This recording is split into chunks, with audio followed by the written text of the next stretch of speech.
കുഞ്ഞൊരു സർപ്രൈസ് ഉണ്ട് ചേട്ടാ. വിഷുവായിട്ട് ഞാനും രശ്മിയും കൂട്ടിട്ട് കുറച്ചൊരു ക്വസ്റ്റ്യൻസ് ഒക്കെ സെറ്റ് ആക്കിയിട്ടുണ്ട്.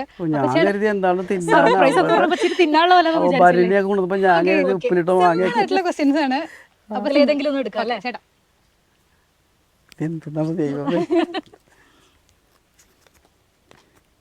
ദൈവമേ, ഇത് മൊത്തം ഇംഗ്ലീഷാണ്. ഇഫ് യു ഗോട്ട് അതായത് വേറെ ഒന്നുമില്ല, ലൈഫിൽ ഒരു എനിമൽ ആയിട്ട് ഒരു ചാൻസ് കിട്ടുകയാണെങ്കിൽ ഏത് എനിമലിനെ ചൂസ് ചെയ്യും എന്നുള്ളൊരു കാര്യം. ഏത് മൃഗമായിട്ട് ജനിക്കാൻ അങ്ങനെ ഒരു ചാൻസ് സിമ്പിളി പറഞ്ഞ എനിക്ക് മറ്റേ ഇതായിട്ട് മതി. ഈ എന്താണ് ഈ മുയലൊക്കെ ഉള്ളില്ലേ, മുയൽ. എന്തുകൊണ്ട്? അല്ല, എന്റെ സ്വഭാവം കൊണ്ട് അതൊക്കെ മുയലൊക്കെയാണ് ഏറ്റവും പാവം. അങ്ങനെ ആരെ ഉപദ്രവിക്കാണ്ടൊക്കെ പോകണം.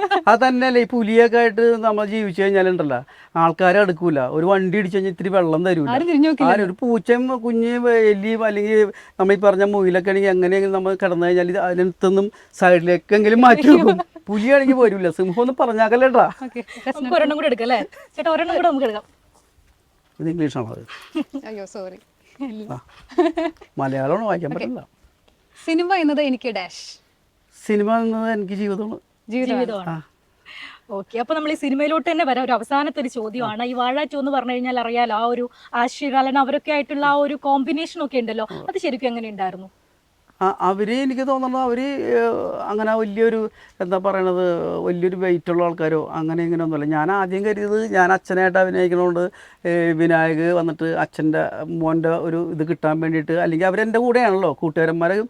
ഈ എൻ്റെ മോനും കൂട്ടുകാരന്മാരും എൻ്റെ വീട്ടിലാണ് അവർ കുടിക്കണതും കിടക്കണതൊക്കെ അല്ല.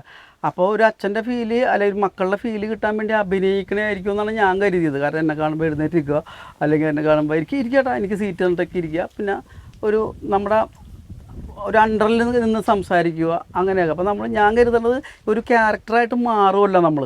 അപ്പോൾ അതായിരിക്കുമെന്ന് കരുതി. ഇപ്പോൾ ഡബ്ബിങ്ങിന് പോയപ്പോൾ ഞാൻ കണ്ടു ഡബ്ബിങ്ങിന് അതിൻ്റെ ആവശ്യമില്ലല്ലോ. അപ്പോഴും ഞാൻ കരുതി ചിലപ്പോൾ ഞാൻ ഒരു വോയിസ് മോഡുലേഷൻ കിട്ടാൻ വേണ്ടിയായിരിക്കും അങ്ങനെയൊക്കെ കരുതി. ഇപ്പോൾ എന്താ തിയേറ്റർ വിസിറ്റിങ്ങിന് വന്നപ്പോൾ അങ്ങനെ തന്നെ. അപ്പോൾ എനിക്ക് തോന്നി അവർ എപ്പോഴും അങ്ങനെ തന്നെ പാവമായിട്ട് തന്നെ അങ്ങനെ തന്നെ ഉണ്ടോ. ഞാൻ തമാശക്ക് പറഞ്ഞാൽ എപ്പോഴും അങ്ങനെ നിൽക്കാൻ ആഗ്രഹിക്കുന്നവരാണ്. ഇനിയിപ്പോൾ അടുത്ത സിനിമയ്ക്ക് എവിടെയെങ്കിലും വെച്ച് കാണുകയാണെങ്കിൽ ചേട്ടനോ വന്നിട്ടോ ഒന്നും പറയാൻ പറ്റില്ല. ഇപ്പൊ അവര് പാവങ്ങളാണ്. എന്തായാലും ഒരു ചോദ്യം കൂടെ, വിനായകന്റെ അച്ഛനും അതുപോലെ ബിജു ചേട്ടന്റെ മക്കൾക്കുള്ള ഒരു അച്ഛനുണ്ടല്ലോ, ആ ഒരു കണക്ഷൻ എങ്ങനെയാ? അതായത് റിലേറ്റ് ചെയ്യാൻ പറ്റില്ല. അത് എനിക്ക് തോന്നുന്നത് ഏകദേശം അങ്ങനെയൊക്കെ തന്നെ ആയിരിക്കുള്ളൂ. അങ്ങനെ ഞാൻ വീട്ടിൽ അങ്ങനെ വലിയ കടമ്പിടുത്തക്കാരനോ അങ്ങനെ ഒന്നുമല്ല. അങ്ങനെയല്ല ഇപ്പോഴത്തെ അച്ഛന്മാരെല്ലാം അങ്ങനെ പണ്ടത്തെ പോലെ അങ്ങനെയൊന്നുമല്ല. ഇപ്പം എല്ലാം കൂൾ മൈൻഡുള്ള അച്ഛന്മാരാണ്. ആ മക്കളെ കൊണ്ടൊക്കെ എല്ലായിടത്തും പോവുക, വൈഫൊക്കെ ആയിട്ട്. നേരത്തെയൊക്കെയാണെന്ന് തോന്നുന്നത് ഈ ഓണത്തിനും വിഷുവിനൊക്കെ മാത്രമേ ഇറങ്ങുള്ളൂ.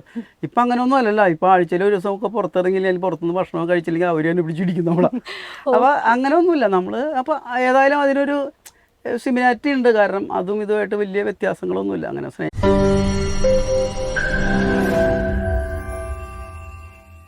ലോകത്തെവിടെയായാലും ഏത് സമയത്തും 24 വാർത്തകളും ഓഗ്മെന്റഡ് റിയാലിറ്റി പാക്കേജുകളും എക്സ്പ്ലെയിനറുകളും വിശദമായി കാണാൻ ഞങ്ങളുടെ യൂട്യൂബ് ചാനൽ നിങ്ങൾക്ക് സബ്സ്ക്രൈബ് ചെയ്യാം.